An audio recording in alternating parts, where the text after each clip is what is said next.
Hi, BookTube. So I feel like if I hold that long enough, that it will become a thumbnail option.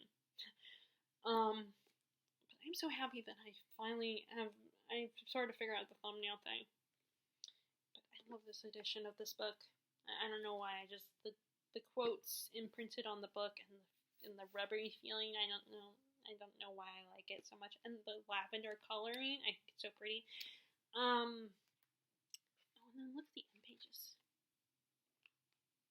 So it is time for my bookish update. So I already just filmed 2 videos. They were sort of, one was Sunday at 7 video, and then the other one was a tag video. And I think I'm gonna probably leave a note to people because I ended up having to use the ladies' room in the middle of the video when I was trying to hold it because I do not know how to edit videos, so I didn't know how to edit out if I had to like stop filming and disappear to the ladies' room. So I'm probably gonna leave a note on that video and to let you guys know that sorry for that awkward moment towards the end. But no, it's time to talk about May, what I'm gonna read for May. So I ended up finishing. So I already did an April wrap up, but I actually was able to squeeze in 2 more books for April. I read Something Wonderful by Thomas Purdom, which is kind of a history of Richard Rodgers and Oscar Hammerstein and their partnership, and all about the process of their work together and how their flops and successes. So if you're a theater geek, I would recommend it. And then I was not expecting this, but I actually also finished Shadow of the Wind by Carlos. Let me get the book.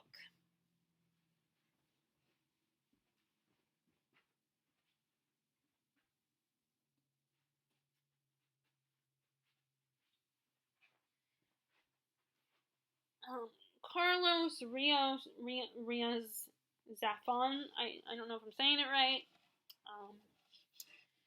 I'm one of those people that I have to hear the pronunciation a few times before I remember how to pronounce something. For as far as if it's not English, if it's from another country. But this was really great, really beautiful story. Even though I gave it 5 stars, I am going to donate it. I did really enjoy it. And even Stephen King blurbed it. But yeah, this is one of those booktube darlings I finally got around to. It's very beautiful, and actually, funnily enough, it takes place in Barcelona, Spain, in the 40s, and it mentions right after World War II, and it mentions the historical figure Francisco Franco. He was not that great of a guy, apparently. He was kind of the Hitler version of their equivalent to Hitler in Spain,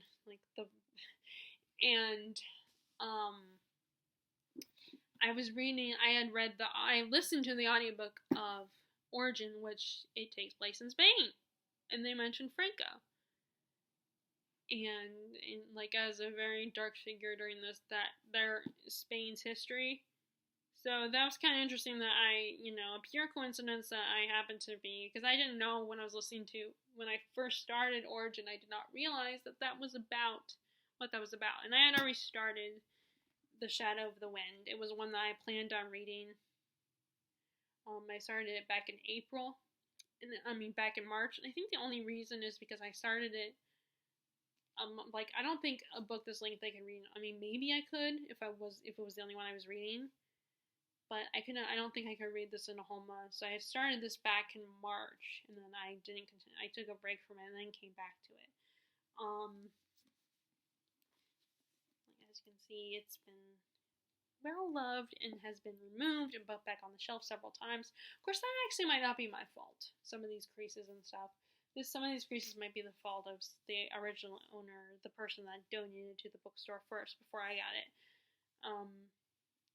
But this is a really great, beautiful story. It's kind of tragic, but it ends on a happy note. So I definitely recommend it. Okay, so because I read a lot of fantasy back in April for the Owls Readathon, I wanted to read a lot more like non-fantasy. That's why I decided to get back to Shadow in the Wind because it's historical. It's not fantasy, although apparently it's supposed to have a little bit of magical realism, but I feel like it didn't. I did not get the impression. The closest to magic I feel like it got to was the magic of books and the magic of love, and that's about it. I feel like there wasn't actual literal magic. There was not there was no enchanted portals. There was no like books coming alive literally. I feel like there was no or characters becoming immortal or coming back from the dead or something. I feel like there was none of that. It was just mostly the magic of books and stories and people's life stories, and then the magic of love, and that's the most magic you got. And that's that's more of a metaphorical magic, the kind of the magical feelings you get from those. But I feel like there was no actual magic, so I put it as historical fiction. But I know some people might consider it magical realism, but I didn't get that vibe. I never saw anything that would give me the impression of magical realism. But that's debate. I guess that's debatable. I don't know. So I decided I was gonna read this book. I showed you Age of Innocence by Edith Wharton. I've enjoyed Edith Wharton so far. I read some of her novellas and short stories, which is funny because I read Ethan Frome in one of my American literature class. And at the time I didn't like it. I thought it was kind of disappointing. But reading it now, I definitely appreciate it more. Now that I've read it years later. Which now I have a copy of it. But I'm looking back, I actually like it. And I believe her writing, and I love Edith Wharton's writing. It's so beautiful, and it is classic. But, I think she was around the time that these price stickers. Damn it! Of course it does that. Those ones right there, right before the bar. These ones I always try to peel these off, but then sometimes they don't always want to cooperate, and this one is seeming like it's not going to cooperate. But anyway, let me turn around. But I love her writing style, and some of her stories can be sad too, like Thomas Hardy, like the one Edith Throm and Summer seem kind of sad and depressing. How they ended. They did not have a fairy tale like ending. And I say that because both of them are kind of have a romance. Both of them have a bit of a romance in them. And this one is also, I think this is also like that. This one also has a tragic romance. And I got a little spoiled for this book because I was watching Miss Mojo's Top 10. I can't remember what the topic was. But I think it was Miss Mojo.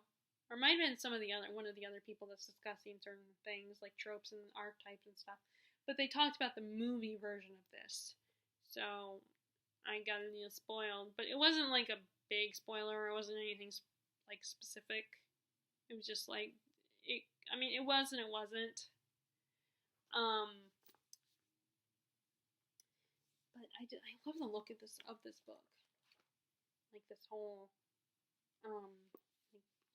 it's just so pretty. Like the coloring, and then the imprinted quotes, which I guess are from the book.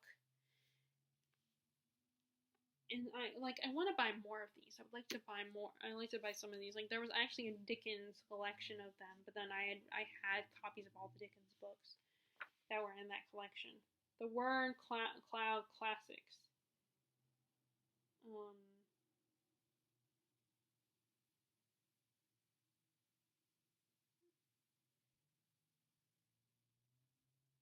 trying to see which ones I don't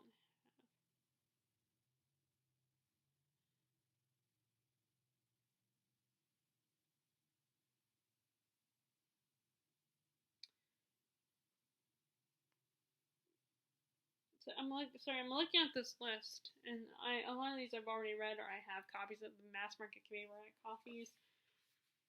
And until I'm like living on my own and not living under my parents' roof, I probably will never buy them. But some of these I could potentially buy, like The Secret Garden, Three Musketeers, 20,000 Leagues Under the Sea. If I wanted to try Inferno, if I wanted to buy a different collection, Anne of Green Gables. I'm trying to think of the ones that I would be interested.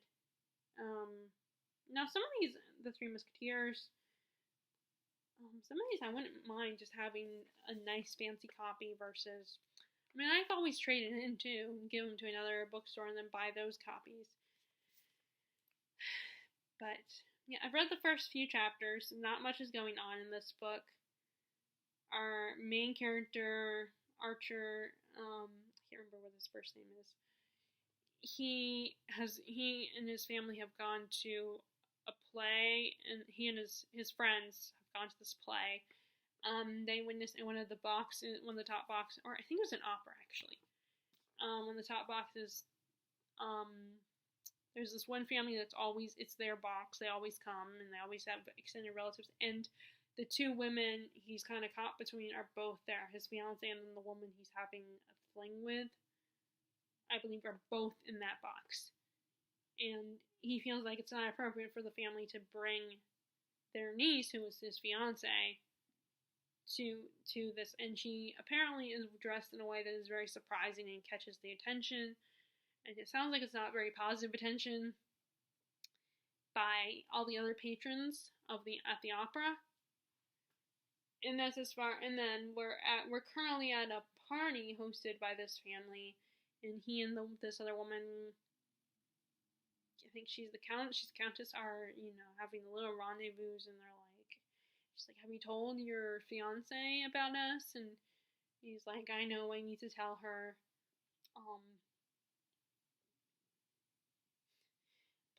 Which, by the way, I feel like there are a couple booktubers that probably would do a better job explaining what they've read so far of this book. But I love it, and I love reading Edith Wharton's words. It's just so just something about her writing style is very, you just get lost in it. Even though it's a little old-fashioned. I think that, and I feel like being old, as I've gotten older and reading more books, especially classics, I've definitely had more patience for that writing style. And this was also, I think this is she's considered a more modern classic author, or just right after the era of Jane Austen and Dickens. I feel like she's right after that, in early 1900s. I'm sorry, I just love this edition. It's so beautiful, and especially the color and everything, and the quotes and stuff. And I want to buy more of these. But again, some of them,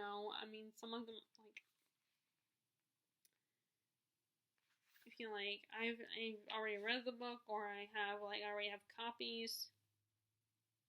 Oh wait, no, okay, so this was first published, I think, oh wait, maybe that's not. Let me see. Let me look for the copyright date. I don't know if that's the copyright date, or maybe that's her birth year.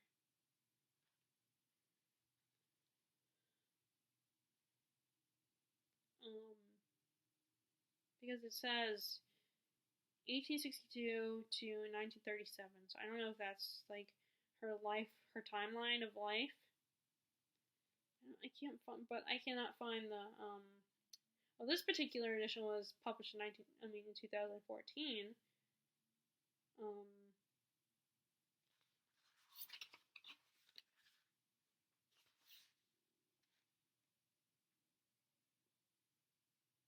Well, I could look. I'm gonna look it up. Find out when Age of Innocence was first published. I'll have to look that up. But I think this particular edition came out in 2014. But like I said, I want to get more of these because I love these editions. I definitely appreciate a good floppy. but I kind of like those fancy looking editions, even if they're not floppy enough or if they don't stay open. I just kind of like the look of them, which is probably, a lot of people, that's what it's about, and it's more about aesthetics. But I also like the idea of being able to show that I'm reading these, like being able to sit there like this and show that this is the edition I'm reading of this book. It's a little prettier. So I, let's see what else. Okay, so I also need to read, these are the other two classics I want to pursue as well. David Copperfield and the Barchester Towers, which is the second book in one of Trollope's series. I want to read this one because I don't want it to be one of the series where I fall behind and I don't read the next book, which is actually why another book in a series, this one I need to read as well. I want to read This Is Time of Contempt in the Witcher series. I want to read that one. No, don't you dare. Okay, and then, so funny story. Alright, so what got me to read Dickens, my first Dickens book, it was kind of funny because what inspired me was kind of silly, actually. It didn't have a lot to do with Dickens, but in the movie A Simple Wish, starring Mara Wilson, Martin Short, she plays a little girl it's her brother, and her widowed dad, and he's a theater performer, and he gets a job in a musical as an understudy for the main character, and he's in a musical version of A Tale of Two Cities. And I already was kind of interested in the French Revolution anyway, because of Les Mis. Not the actual book, though. I thought the book was boring, which a lot of people would be like, that's blasphemous, how dare you? But I kind of prefer the musical, which I know not everybody does, but I'm one of those people who does. So that's why I decided to get into Tale of Two Cities, because I like that little moment, that brief little snippet of the play, of the musical, and I kind of like what I was hearing of the song, which I don't remember, but it was kind of a weak motivation, but it did get me interested in A Tale of Two Cities. It did put A Tale of Two Cities on my radar. But the reason why I decided to read this one makes a little more sense, and that is because last month I finally saw The Man Who Invented Christmas. It came on, I think it was HBO or Stars. My dad had it on, so I decided to watch it, and then we recorded it because I was in a position where I couldn't actually see it. So we recorded it, and I finally watched the whole movie, and then, plus I was also interested, one, because I like Dickens, and then two, Dan Stevens was playing a younger Dickens, so it was like, yeah, double reasons why I wanted to see it. And then it was about the creation of A Christmas Carol, so 3 reasons why I wanted to see that one. I never got around to it because my parents weren't interested, and I don't like going to the movies by myself. So although I have made an exception, at least with The Greatest Showman, I made an exception because I was just desperate to see it. And not that I didn't really want to see The Man Who Invented Christmas, but, I never got around to actually going to theaters and watching it. So there are a lot of Easter eggs in that movie. And I don't know all of them because I still have not read a lot of Dickens. I've only read a handful of his work. And at the end of the movie, he runs into a police officer. I call him a copper because I think that's a lot of times, I notice that's what they call him in Dickens as well, like some of the poorer folk. But he ended up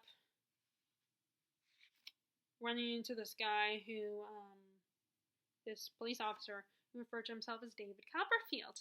And Dickens, and we are shown that he likes Dickens to collect names. He would write down names that he might use in his book. And that was and the movie ended on there. I mean, it didn't end there, but you know what I mean. So it was like, oh, that's right, I want to read David Copperfield this year. So that was my motivation when I decided I'm going to read that in May. So that reasoning makes more sense than in the movie A Simple Wish. The father is singing, is in the musical version of A Tale of Two Cities. But yeah, I always get weird motivations, random motivations to read books is because Although now with booktube, the motivations are a little bit more make more sense because it's because a booktuber might talk about a book, like Olive from a book Olive talking about Gods of Jade and Shadow as one of her favorite books, and that's what motivated me to finally buy that book and start reading it, which I have. But I don't know much about this one. I just know that Katie from Books and Things, she recommends either starting with this one or Great Expectations if you're getting into Dickens. I think she also did say that you might want to check out A Christmas Carol too, because that's a short story, so it's a little easier to read, and you probably already know the story because you've seen adaptations of it. But this one, along with Great Expectations, are in first person, so you only have one main character, and the plot isn't as convoluted or all over the place, at least in Great Expectations. I don't know about this one, but I'm assuming that's the case with this one too. And we actually had an illustrated edition of this one, which is a kid version of it, something that's easy for kids to read. And that's one of those books where that's one of those, the illustrated editions, not books that have illustrations, but they're easy to read, abridged versions of the classics. I would love to buy a bunch of those for my nephew, for Harrison when he gets old, for Harrison and Daniel, and whoever this next kid will be. I want to buy those for them so they can get into classics. Now, they might not like classics, who knows, but I hope they do. But I know they both like reading, or as much as you can like reading at their age.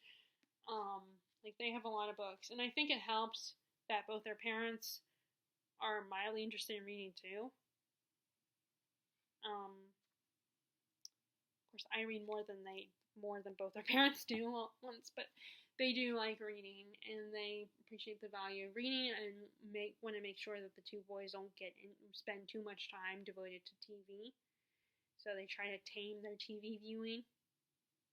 And apparently that's how my parents were too. They didn't have me, and I think I vaguely remember that. Yeah, I think that's true, that they didn't have us watch as much TV. In fact, they would give me.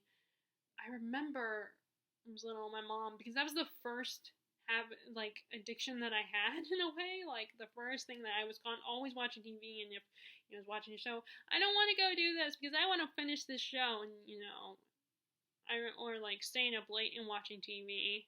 That was one of my first addictions. And I remember my mom not wanting, of course, she doesn't want me. And I remember my grandma once telling me that watching too much TV will turn your brain to mush. But anyway. But which is funny considering that I feel like I'm definitely prioritizing. My goal is to continue to prioritize reading more. Which, by the way, oh my god, I just realized something. Okay, so yesterday my dad was saying that he had heard that the star from Slumdog Millionaire had died, and he was in his 50s. But then we realized, it didn't make any sense, because the actor, the star, at least the main character, is probably closer to my age. And so we had to look it up, and it turns out it is one of the stars in Slumdog Millionaire that passed away sadly, and he's an actor that I like. So we figured out it wasn't the main kid. But I just remembered that there's a movie version of this book coming out, and I think it's that actor, not the guy who passed away, not the actor who passed away, but the main kid in Slumdog Millionaire. I think he is in the movie version. He plays David Copperfield. So I was like, I feel like now when he's still that, I'd be like, see, if we hadn't looked it up, then this would be proof, because he is the main guy. So it's just funny that it turns out that this proves that he's still alive because he's in the movie version of this book. But yeah, it turns out it wasn't him. And when they meant star, what it really meant is someone who starred in that, because he played a main character in that one. And he's also, I think he's a popular Indian actor anyway, so. And I actually mean India, not Indian as in the what we call Native Americans. I mean, actually, Indian as in India, by the way, in case you don't. Because I always feel like I have to point that out to people because I know for the longest time we call Native Americans Indians, but they're technically not Indians. Indians are people from India. We tend to be very bad at being politically correct in this nation. But anyway, so yeah, I just realized that he's the actor who plays David Copperfield in the most recent movie version. I could send that to my dad. I should do that. I should send him like, okay, I know you're busy and everything, but by the way, here the actor from Slumdog Millionaire, not the one who died, but the kid.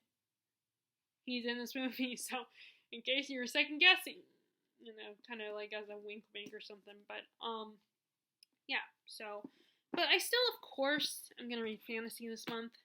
I can't not read fantasy. It's the one genre that I wouldn't mind reading. But there's so many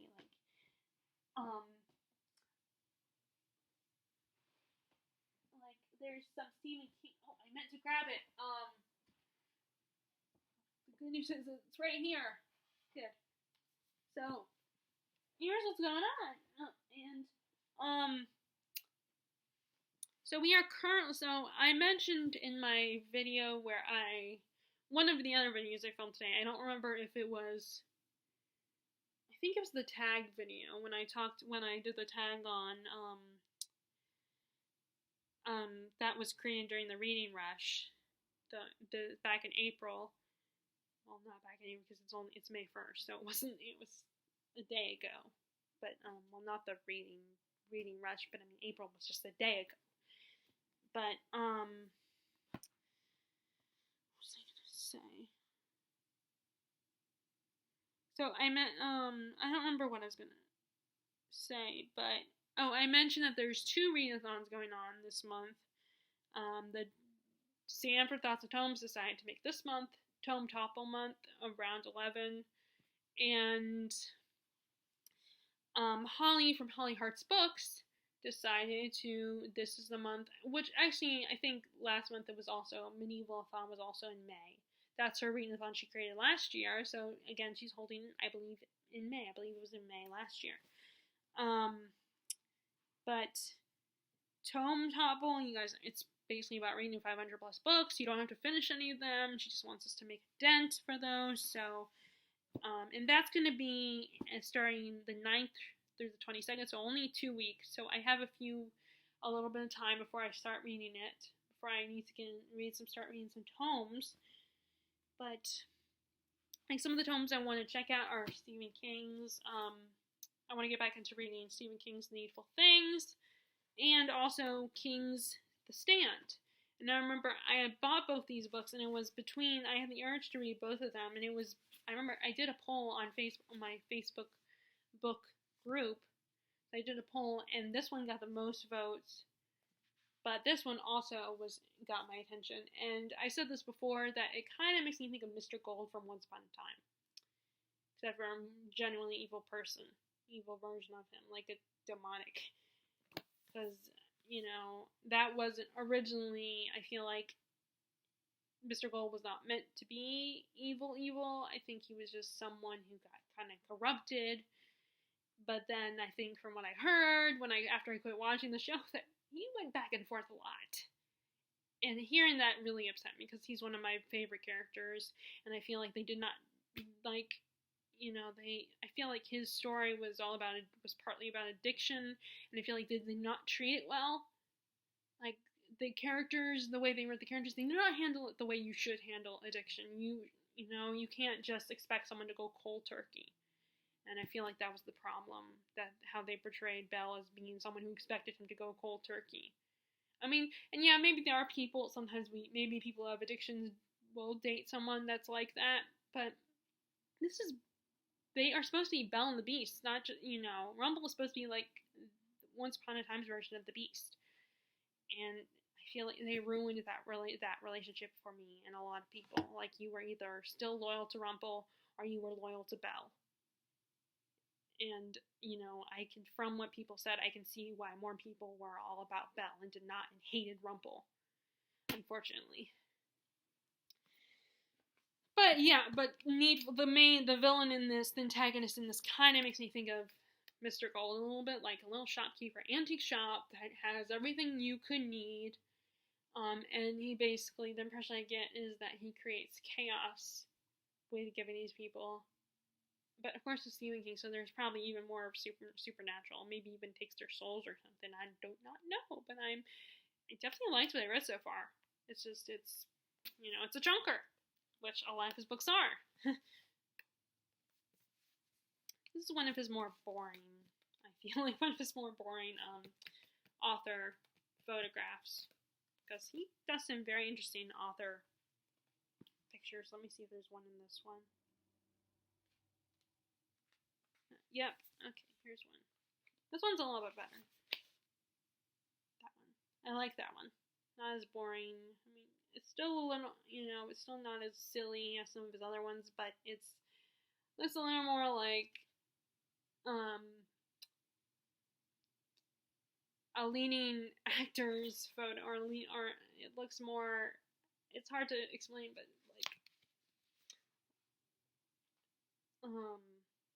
like something that, more, I can't pinpoint exactly. I feel bad because King is not just a horror writer. He writes, fantasy too, but he mostly gets credit for horror. Well, and a lot of his fantasies do have horror elements in them and focus a lot on horror. Like, this is The Stand, which it's funny because this one kind of reflects what's going on. I mean, the beginning of this has also, like, the people where the world is hit by a virus. And it's all about what happens, and it focuses on what happens after and all the survivors. And like they're caught between, like, either half of them go to this one woman who's a healer, Mother Abigail, but then there's also this bad guy, Randall Flagg, the nefarious dark man. And if you have read Stephen King for a while, you will recognize the name Randall Flagg. In fact, I think his first appearance was in Eyes of the Dragon, chronologically anyway. I've debated about if I'm going to read that one or not, because I've heard some things about it that it's like, I don't know if I would be interested. Like, it feels very, but then at the same time, it's like, but it's Randall Flagg's chronological first appearance. And like, I'm still feeling a little bit of the pressure wanting to make sure that I get rid of books. But it's kind of hard. Because I'm still not, it's not like I'm zipping through my books. Even though I'm reading a lot. But yeah, these two are the Kings I want to read. And, I might read one of these for Tome Topple, maybe even both for Tome Topple. I don't know, but it might be a lot. A lot of Stephen King. But, and then the other one I grabbed was one of the fantasy books. I need to read Assassin's Quest, the third book in the Farseer trilogy. This is the last book, at least. This is for now. We will return to Fitz again in 2 more trilogies.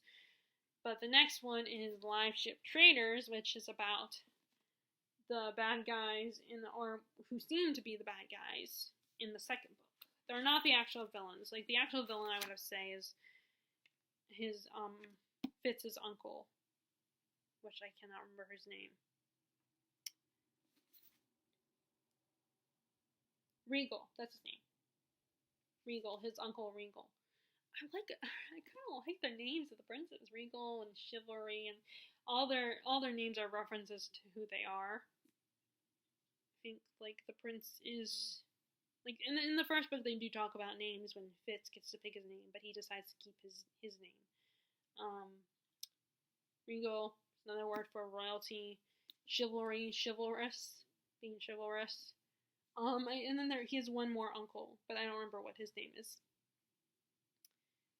But there's 2 more trilogies, actually.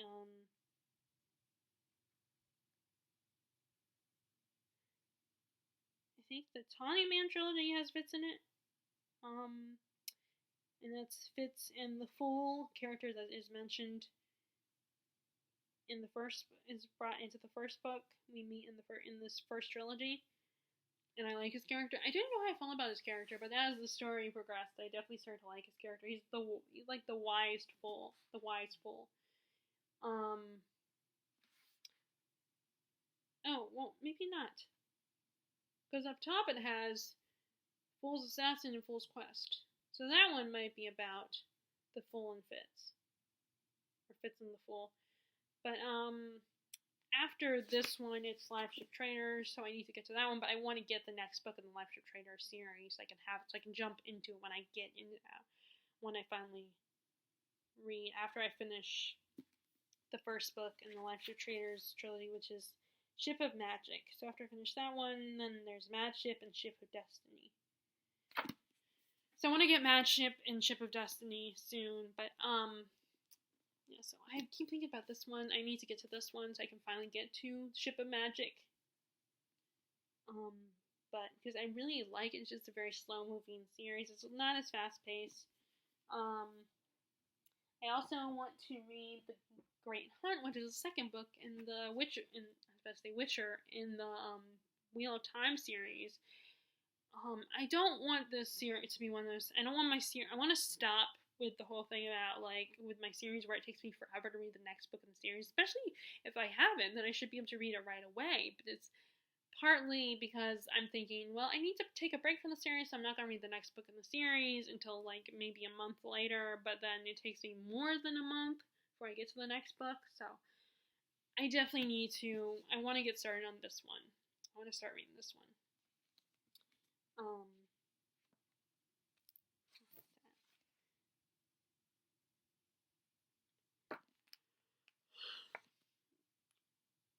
I wonder if this is the all year. Sorry, I just. And then I know that I need to get to this one as well. Wondersmith is the second book in the Morgan Crow series. Wondersmith, and this kind of picks up where the first one left off, I think. And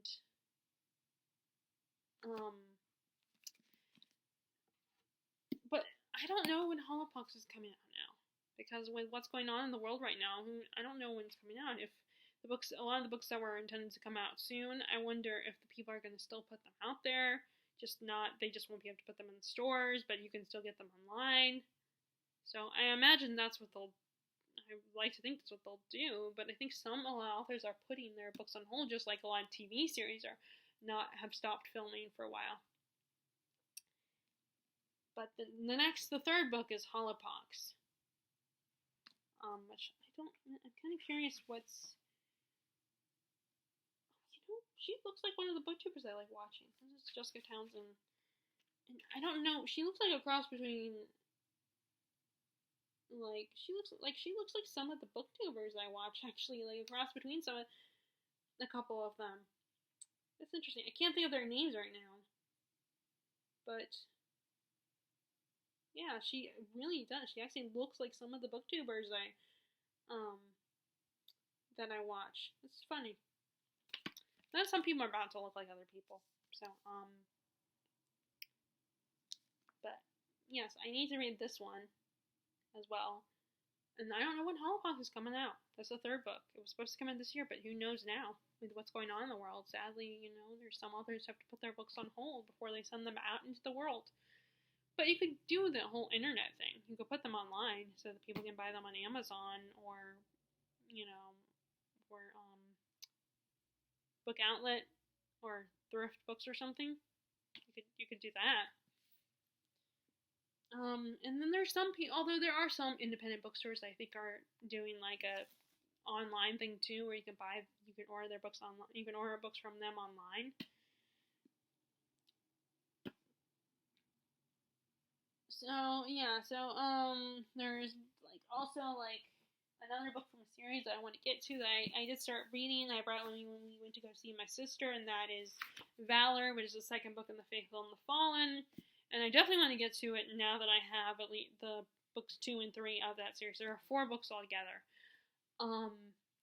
And Terry got me them. I was very happy.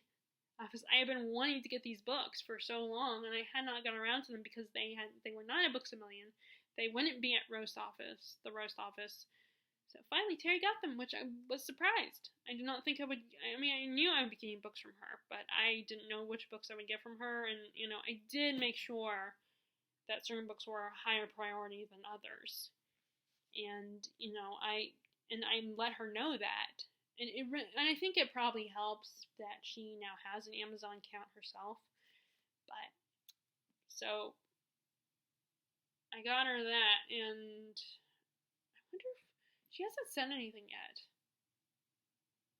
I should probably send it to her. I might ask her. I should do that. I should probably, because it's May, so I should do that. I feel like I totally. Yeah, I should do that. I totally forgot. I need to do that. Especially with with the Postal Service, it takes so long because unless it's something important like a necessity, like food or something, it will take a long time before it gets to you. So I'll have to ask her. Although she did say she was going to give me an Amazon. She asked me if I wanted her to just get an Amazon gift card. Did I want her to just get an Amazon gift card for me? And I said yes. But I do believe she also, although I think she asked me if I like jewelry. So I'm wondering if she's going to get me something else. But I'll have to talk to her. Well, although I guess if she'll send it to me, but she'll ask me for it if she wants it, probably, because she's the type of person that will ask way ahead of time, and then I'll be like, okay, we got a while to go before we need to worry about that, and which is probably not a bad thing, which is a good thing. But anyway, okay, I keep getting sidetracked. But yeah, she got me these. I was very happy about that. I finally can read in The Way of Kings. But yeah, there's a lot here. So, like I said, Tome Topple is this month, but also is the Medieval Readathon posted by Holly from Holly Hearts Books. And so I wrote down, because last time I had trouble getting, should I write down?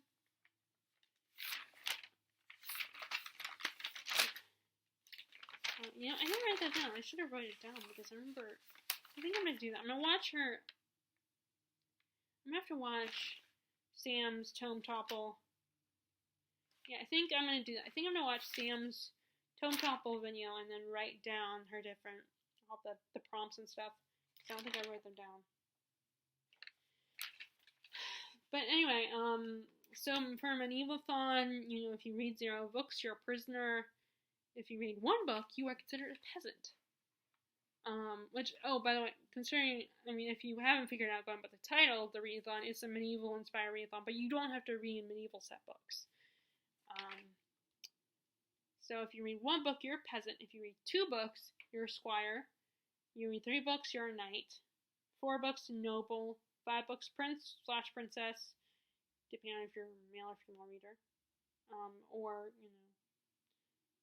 Or you can, if you read 6, you can be either king or queen, and 7, emperor, empress. And then she has the wardrobe category, which is, I can't remember, because this was one of these things where she had images of different medieval clothes. So the first dress was read a book that's yellowed over time, so I shouldn't have trouble finding one there. A pristine book, which I don't know what she means by pristine. Is it, I guess, a book that's in good condition, which I don't have. I think all my books are pretty much, have wrinkles, and, the spines are a little broken, and I guess maybe some of my hardback books might be a little more in pristine condition. A shiny book, which for that one I'm thinking of, I have quite a few books that have kind of a shininess to the titles. But where is it? But I feel like I need to, if I can find it. Where is it? Oh, wait, it's right here. I feel like I need to include this in the readathon, which it has a little bit of a shine to it, because I've been meaning to read this. It has the title is a bit shiny, and there's the light shining down on whoever this is. I'm wondering if it's maybe one of the main characters, like Emma or someone. Which Emma was introduced in City of Heavenly Fire, I think. The last Mortal Instruments book. And then the sword, which that could also apply to another prompt on here, but I might do something else for that, because you can only pick one for the prompt. But there's a little bit of shininess to it. And so is this one. It has more shine, and that is Stephanie Garber's finale. And I've been meaning to read this. This is the final book. I mean, it's finale, and it's called Finale. It's finale for the characters and for the reader. I've been meaning to read it, and then what I think I might do is see if my cousin Mackenzie's interested in this trilogy, because I've learned last year that she does read and likes a lot of YA fantasy, so I'm going to see if she's interested in this. Going by, there's more shine in this with the title. I love the typography of the title. And then in the middle is the heart, and that's really shiny, like gold. So I might read that one for shininess. That might be a better option because it has more shine. Okay, so a book, your favorite color on the spine, that could be like, I have 3 options. I mean, not specific books, but I could either get a book with a green spine, a red spine, or a yellow spine, or a purple spine. So because those are my main colors, favorite colors. And then dragon on the cover, and this is gonna take me forever to read this, but I don't have any other shorter. It would be either this one or my dragon. Don't follow me. I don't feel on time any of those books. I know because it would have to be. Where is it? I don't even think any of. I don't think any of the Witcher books. It's hard because some of the ones that potentially might have dragons on them that I could get them quicker are books that are in series that I can't because they're not. But the other option was, where is it? I can't remember what it was. Oh, Dragon Legends or something. It's a big volume book, and that was the other option. So it wouldn't matter either. I would read that one, and I still want to finish that one, or Priory of the Origin Tree, which I decided to start this one, which I'm the farthest in this one. Although the volumes of Dragon Legends or whatever it's called, it's a bunch of short story, like a bunch of novellas. So I guess I could potentially that one. Actually, now I think about it, that might be a better choice anyway. But I can read this one for Tome Topple. But yeah, I might do that because this one just focused this one on Tome Topple, and then the other one because, like I said, they're novellas. I think in one volume, so I could get away with reading them. But I'm in the 400 page mark, and I'm on this part 3. I'm in part 3 in this book. This is Samantha Shannon's big standalone fantasy, but she's gonna write other books in this world. But so I'm pretty far in this book. I mean, probably like halfway point. But I don't think I'll get it done, so maybe I'll do the other one because it's a volume and so those are my options for a dragon book because I love dragons. I can't not have fantasy without. So dragon on the cover. Okay, so then we got the weapons section. Oh, I think for that one it was armor. drawing on the cover was you had armor to wear. Like I said, she has pictures. So if you're interested in the readathon, you can watch her. I'll post her announcement video so you can see the actual pictures of the wardrobe. So then she went into there's weapons. You could, sword, which is read something with a pointy on the cover. So I have a few books with swords, with fantasy books with characters with swords, so that's pointy. Or, I showed you, I have Clash of Kings with a crown on it. I have the Barchester Towers, and it's in front of there's a church on the cover with a lot of turrets, so that pointy tower type things. So yeah, I think I won't have trouble finding one, it's just deciding which one. And then daggers, start and finish a duology, I don't think I'll be able to do that. Okay, and then bow and arrow is read a romance, which I think she was thinking along the lines of that a bow and arrow they go together. You can't just have the bow and not the arrow. What else would you do with the bow without the arrow? And then arrow, yeah, you could throw it, but it wouldn't, the bow allows it to really take off. So I think that's what she was thinking, the bow and arrow go together. So romance, it's like a couple that goes together. So I decided, I did pick one for that one. And that is I Need to Read A Curse So Dark and Lonely by Bridget Cameraere. I am surprised I haven't gotten to this one, but I love these. I like the idea of these retellings. I still want to read more. I know I get people's criticism because there are quite a few Beauty and the Beast retellings, but I want to read more. That's one of my favorite Disney movies. So this is a Beauty and the Beast retelling, and one of the things that people really appreciate about this book is the main character has, let me see if it says in the description.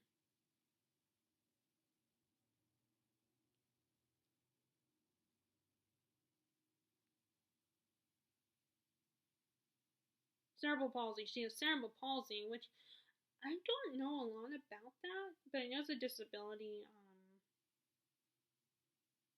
It is also said in Washington, D.C., so I lived outside of Washington, D.C. for most of my life, so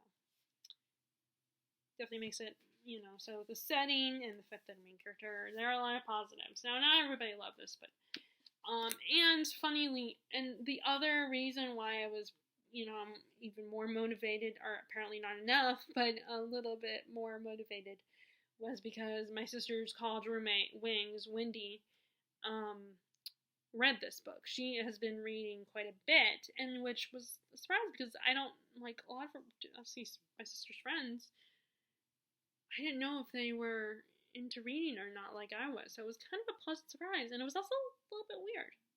Because it's like, my sister does not read that much.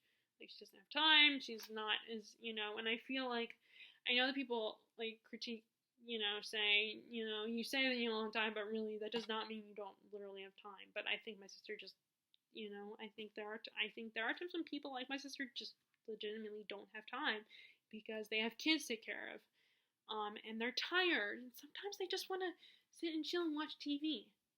I don't think there's anything wrong with that. I'm one of those Americans who loves TV as much as I love books. So she's not an avid reader. She might read some books, like self-help books or something, but she doesn't read a lot. So it's kind of like, so the fact that she's my sister's friend, and like not my friend, it's not that Wings isn't my friend, but I mean, she's my sister's friend. She is connected to my sister, so I was a little like, oh my god, I did not know that. Kind of like a surprise, and it was very intriguing, kind of like, oh, someone I could bond, but at the same time, you're my sister's friend. Yeah, we're friends and stuff, but it's you and my sister, so it's like, you're part of her group. But the fact that she read this and liked it, I think she liked it, made me even more feel like, why have I not read this? I love Beauty and the Beast. I'm a Beauty and the Beast junkie, and I love retellings of them. I have not read enough, so this one has been on my radar for a while. This also could go with the shiny, because like this dark is shiny. So I need to read that one. And the sequel's coming out. So the sequel is out, I think. So that one, I need to read that one. So that one will probably be for the bow and arrow prompt. And then Axe, a heavy book, which any of these could apply, any of my hardbacks. I mean, I could even probably read the Origin Tree. Orange Tree could apply, but it might be something different because I'm already going to read that for another prompt. And like that, I don't know if I'll finish it. But I'm looking at myself and trying to find what's my heaviest book. Like one of my Stephen King books. Or like I could read a little bit more of. Problem is I need to get these books. I want to get at least some of these done. So yeah, Axe, heavy book. So I don't know what I'm gonna read for that one. Shield is a book you have high expectations for. So again, another one where it could be any book, almost any book. You know, because I'm someone who has high expectations for a lot of books, but I also am someone who does not let my expectations get in the way of my enjoying a book. Because, I mean, I notice a lot of people, they have high expectations when the book disappoints them, so it's like, I don't think about the expectations, I just read it. Because then you're going to get upset, and it's going to disappoint you if it does not meet those expectations. Okay, so she decided to also add a pet companion as the last thing, the last section, so you can either get a chicken, which involves a scary book. So I was thinking for that one, I would start reading the short stories in this collection. Full Dark No Stars. This has 1922, which became I think was a TV series on a streaming network. 1922.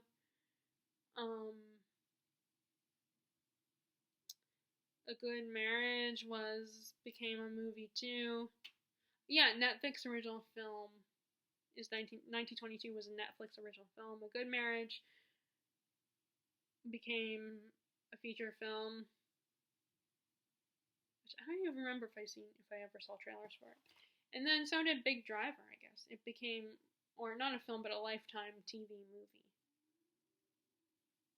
The only one that didn't become something I think was Fair Extension. But I mean, a lot of his works get adapted for the screen. It doesn't always work. I think a lot of the sound of these ones, I could see where they could work for being made into films or TV shows, because like there's not a lot of. It doesn't sound like there's a lot of supernatural elements in these. Which sometimes he does. You know, sometimes he doesn't always have a supernatural element. So I thought I would read this for scary. So I'll get a chicken. I'll have a pet chicken. But I also wanted to get some other pets. So you could, I think it's a goat. A book with a high on your shelf. So I picked quite a few. So that could be any of the books on my top shelf, which I did bring down a few. Curse of Dark Alone was actually up there. Starless Sea was up there. Hang on my shelf. And then, Jane Steele. But I might read Starless Sea for top on my shelf. So get a pet goat and, Jane Steele for another prompt, which is a horse. To get the horse, it's a tall hardcover, so this one's one of my taller hardcovers. And that's what's good about having my books the way they're set up, where they're not in order of height. Which I was watching Jesse, the Reader's video, one of his special segment videos, where he has all these different little segments and stuff, and one of them, he talked about, like, a bookish hot take or something, or not hot take, but, like, something that happened recently in Britain where these people were asked to clean the books in the library, and apparently the people that was doing the cleaning decided to put the books in order of height. It's like, you don't do that. You can't do that, especially when it's series. I mean, I understand maybe it helped them, but you don't do that. Not every book in a series is going to be the same height. Sometimes libraries collect books, have books in their library that are not the same height, but they're part of the same series or by the same author. And like Jesse, I feel so bad that the librarians, what they have to do to clean that up, to fix that. And I'm sure they wanted to, like, strangle the people who did that and be like, yeah, we appreciate your help, but you ruined our books. Okay, it's still a little dramatic, but you get what I mean. So, but anyway, this is a tall, but the way I have my book set up, I can easily tell which books are tall compared to all my other hardback books. So that's for the horse prompt. So the other one, the orange on the a hardback book with orange for fox. This prompt is actually inspired by I can't remember what her name is. What is her name? She's I can't remember what the booktuber's name is. She's a big fan of Star Wars. That's what I remember. I can picture her. She's blonde. She might be strawberry blonde. I don't know. I think Super Space Chick. That's what the Super Space Chick. I think it was Super Space Chick. Kristen from Super Space Chick inspired the Fox prompt. I think it was her.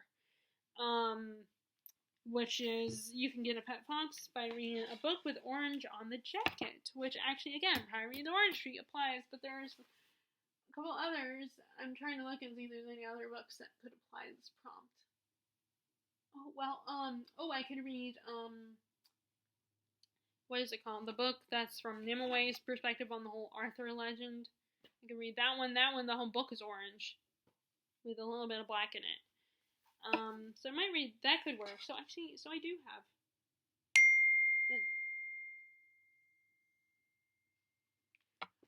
Oh crap, I'm like 25%. Okay, so I better hurry up and finish this. Okay, so yeah, I could apply that. The next one is a book with the title that begins with C, and Holly was saying about this might be a little hard, but for me that's actually surprisingly not hard. I have quite a few books with C.